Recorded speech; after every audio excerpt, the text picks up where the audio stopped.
Hi, my name is Bella Chi. I go to Cedar Park Christian, and I live in Washington.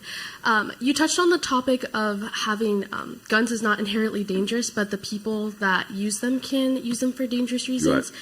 So my question is, how can we better practically protect our schools from school shooters while still holding on to that Second Amendment? That's actually a phenomenal question.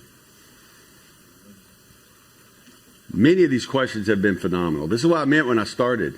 I mean, you should have just told me you're a senior in college. I'd believe you.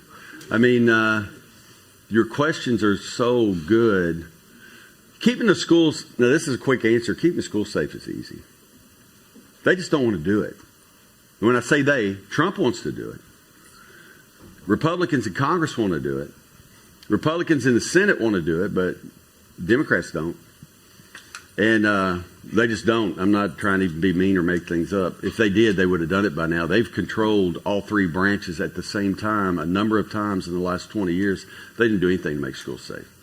So, quick answer, this is it. You get your schools. You need a perimeter that's watchable. I think perimeter should have a fence, but that's up to you. That's where we start. You need a single entry, one entry and one entry only. And on the other side of that entry, I would put a half wall or a three-quarter wall and put an armed guard behind it. Now you've got to come through that entry. With that half wall, you can't come straight in and come running. You've got to come in and cut a little bit. You're almost in a slight maze for just your first 15 feet into that school. And you've got to answer to an armed guard who has cameras, and he's watching you come in that door. And then, as your backup, you have to have armed staff and teachers. You just do. And you learn that in Parkland. See, what we learned in Parkland is not that 18-year-olds shouldn't be able to buy rifles.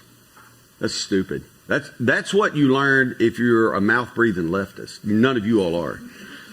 If you pay attention to Parkland, what you learned is even the armed guard is not enough. Because the armed guard went to the school and refused to go in. He let all those kids die.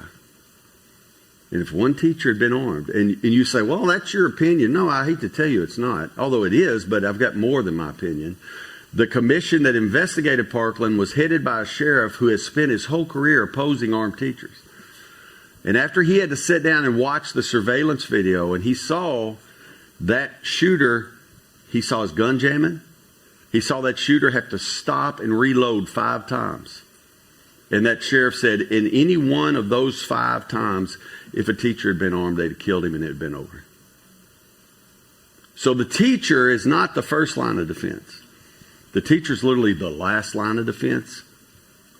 And she deserves to be able to defend her life. To me, this is also, when I deal with the left on this, to me, this is also a women's rights issue. And it's also I don't want to call it a conservative feminism. That doesn't make sense. But I think with these rules against teachers being armed, 9 times out of 10, what we're doing is we're telling a female social studies teacher, if a shooter comes in, just throw an eraser at him. Good luck. Well, that's not fair. I know a lot of women that can handle a gun really well. And if they handle a gun really well in Walmart and at Exxon and in Chili's, why shouldn't they be able to handle a gun real well where they could save 25 kids' lives? So that's just part of it. So thank you.